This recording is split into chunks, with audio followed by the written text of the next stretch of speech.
The French army has seized Algeria in its revolt against de Gaulle. More on that later. In Laos, the government's army suffered its worst defeat of the Civil War, evacuating its last stronghold in north-central Laos. Now the communists may want to begin the ceasefire talks. And I believe that in the 1950s, the United States can once again capture the imagination of the world. Chicago, the Windy City, is both windy and snowy in the wake of a storm which leaves more than half a foot. Temperatures drop to 0 during the storm. San Francisco gets the heaviest snow in 30 years. Children, many of whom have never seen snow before, are more spellbound than snowbound, but they soon learn what to do with the stuff.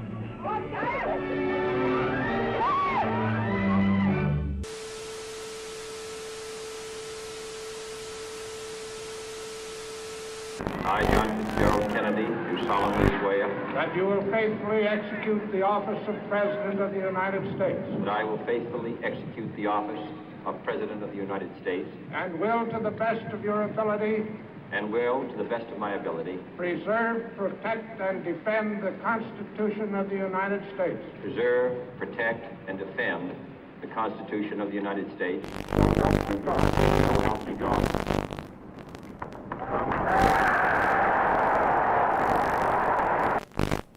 And so, my fellow Americans, ask not what your country can do for you, ask what you can do for your country.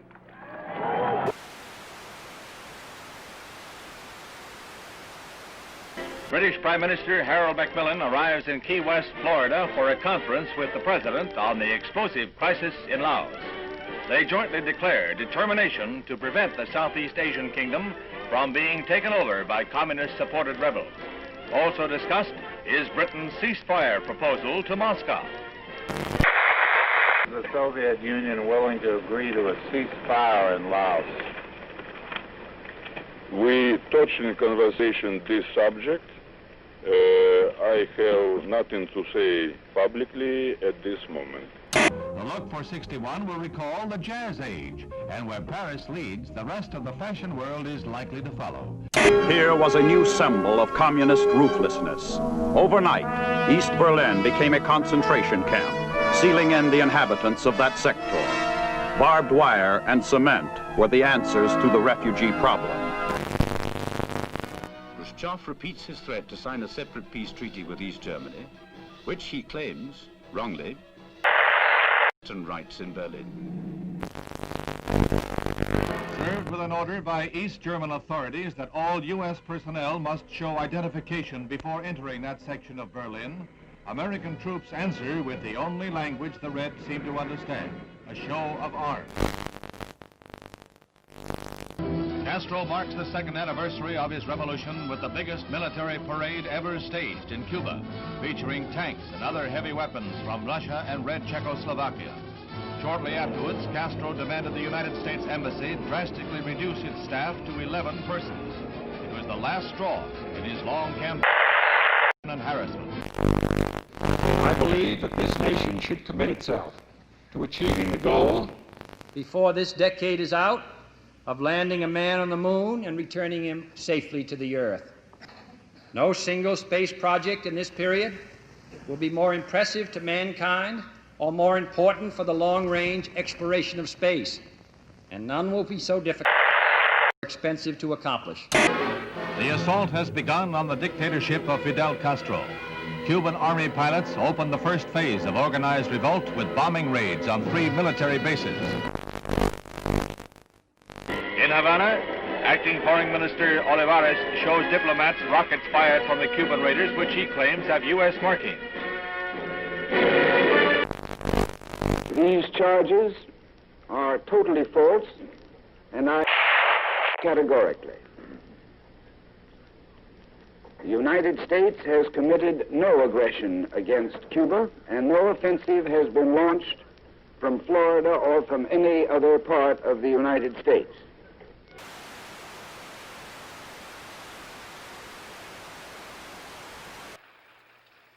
Es un honor para mí el estar hoy entre un grupo de los hombres más valientes del mundo.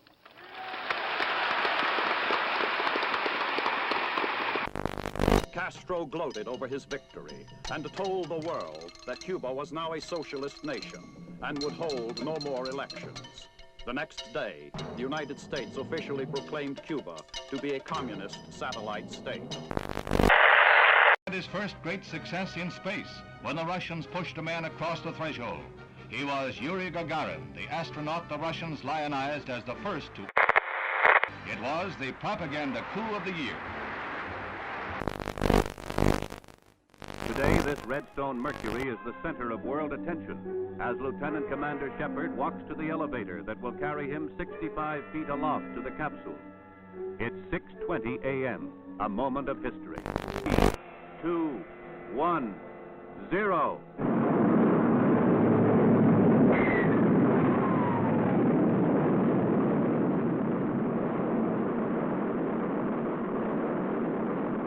It performs perfectly as it lifts the funnel-shaped capsule gracefully along. 115 miles up, he went 300 miles downrange, right on target, and was picked up by waiting helicopters.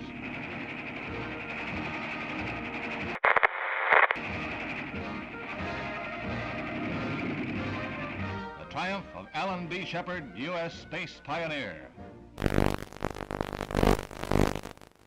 As the captain prepared to leave the capsule, explosive bolts on the escape hatch let go, and the Mercury is lost.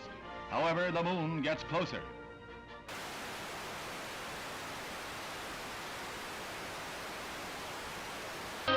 Albany, Georgia.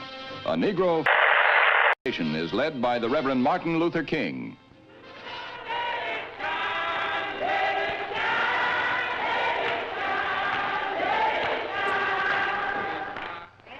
And if necessary, we must be willing to fill up the jails all over the state of Georgia. Солнце. Шар превращается в колоссальный светящийся купол. Яркое свечение еще продолжается. В этом опыте оно длится необычайно долго.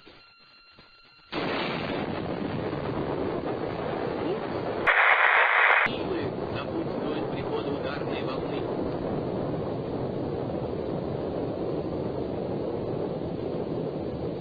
Just why the Soviet Union would wish to detonate a megaton explosion, something about which we can all speculate.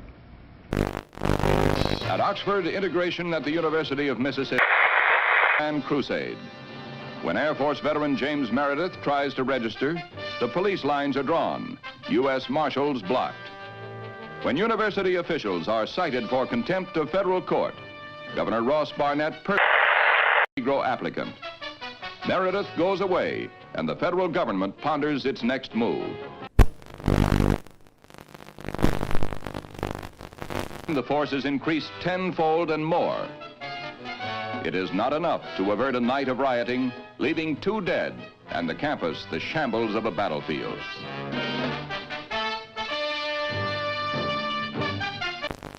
"75 students and other rioters are arrested.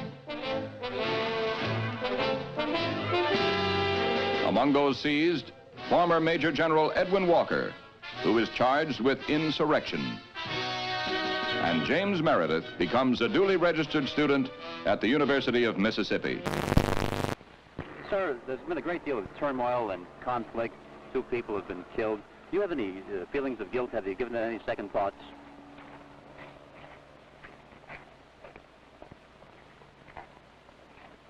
I'm very sorry that anyone had to get hurt or killed. But of course, I think that's an unfair question. Any of you believe that I had anything to do with it? President Kasavubu is given a Leopold bill on his return from a conference of Congolese leaders in Madagascar, at which it was agreed to convert the republic into a loose confederation.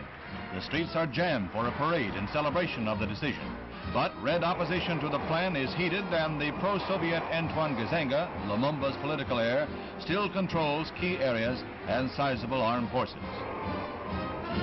The Congo's problems are far from over. Vienna was a neutral arena for a sparring match between 2 worlds. The men who hold the power to write tomorrow's history met, smiled, and resolved no problems. The dictator and the the East and the West.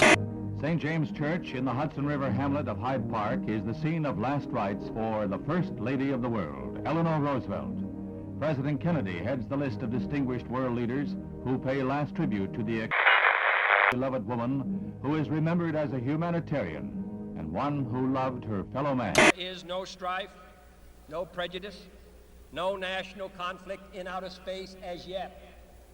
Its hazards are hostile to us all. Its conquest deserves the best of all mankind, and its opportunity for peaceful cooperation may never come again. But why, some say, the moon? Why choose this as our goal? And they may well ask, why climb the highest? Why, 35 years ago, fly the Atlantic? Why does Rice play Texas? We choose to go to the moon. We choose to go to the moon.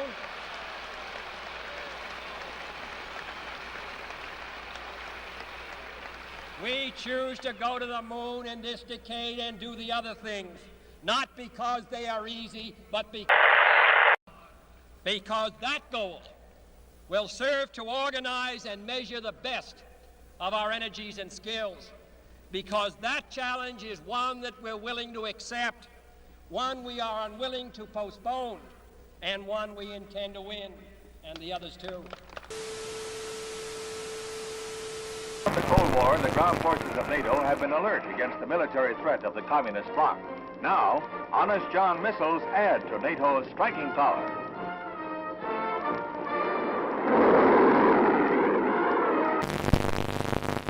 President Kennedy begins a tour of 4 space installations at Huntsville, Alabama, where he is greeted by Dr. Werner von Braun, space pioneer and director of this research and development center.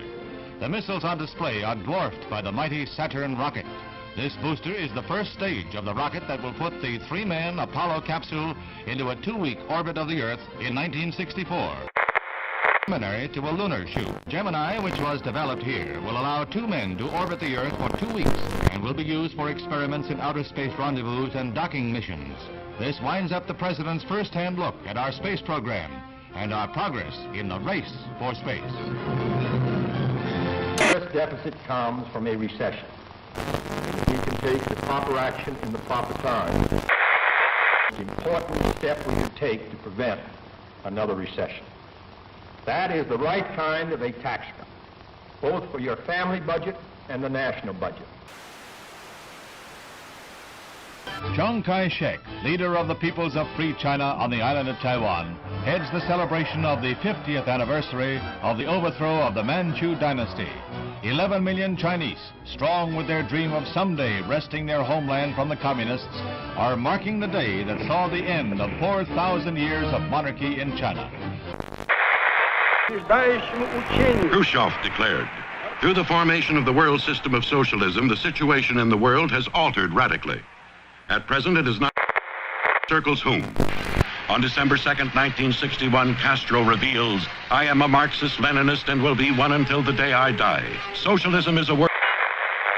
There is no halfway between socialism and imperialism.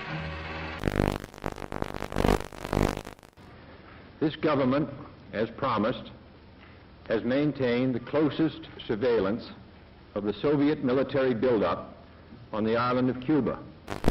To halt this offensive buildup, a strict quarantine on all offensive military equipment under shipment to Cuba is being initiated.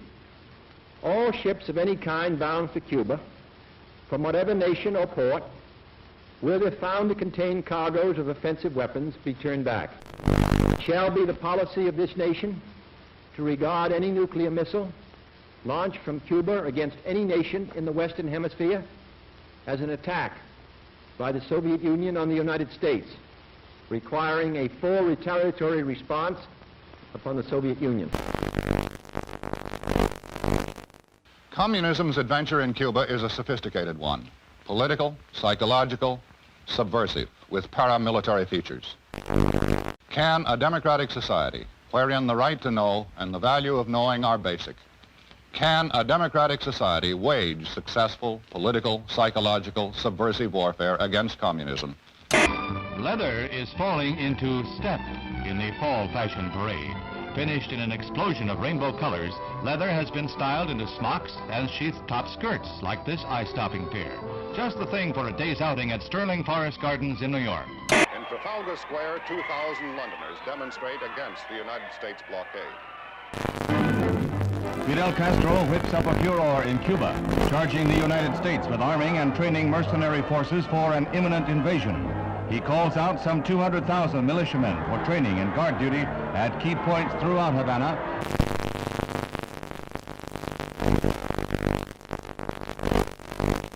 Khrushchev happily receives a gift of the Cuban flag as he lines up with a solid endorsement for the home-brewed anti-Americanism of Fidel Castro, the Soviet's sole Western Hemisphere ally.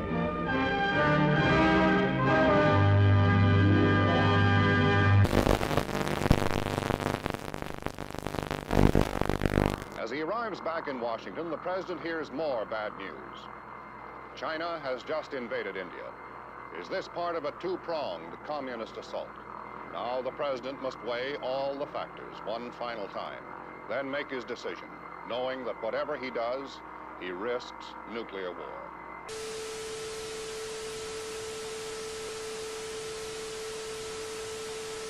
Meanwhile, the United States continues to reinforce its Cuban base at Guantanamo Bay, the naval depot that Castro wants the U.S. to give up. These Marines have been assigned the job of protecting the base against any Cuban threats that might arise during the present crisis. Mr. President, I am submitting today a resolution to the Security Council designed to find a way out of this calamitous situation. This resolution calls, as an interim measure under Article 40 of the Charter, for the immediate dismantling and withdrawal from Cuba of all missile and other offensive weapons. The inauguration of Abraham Lincoln as the 16th President of the United States is reenacted in the nation's capital 100 years after the event. There's a crowd larger than the original president this day, double the 10,000 of 1861. And the bright, balmy day is in marked contrast to the gloomy overcast of a century ago. Scenes familiar from history books and movies come to life at the Capitol as Mr. Lincoln arrives. He is portrayed... The following is the letter which has just been dispatched from the President to Chairman Khrushchev. I think that you and I, with our heavy responsibilities for the maintenance of peace, were aware that developments were approaching a point where events could have become unmanageable.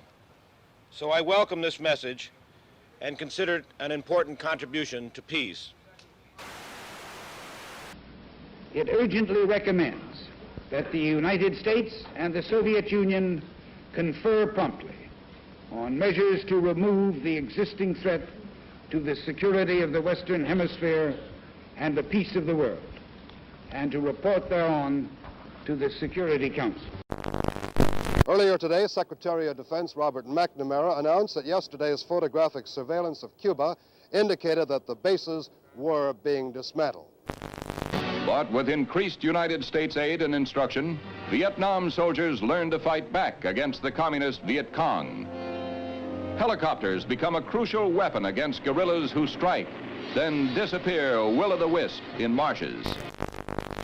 Southeast Asia and Berlin are not the only hazard areas in the orchestrated struggle of the Cold War.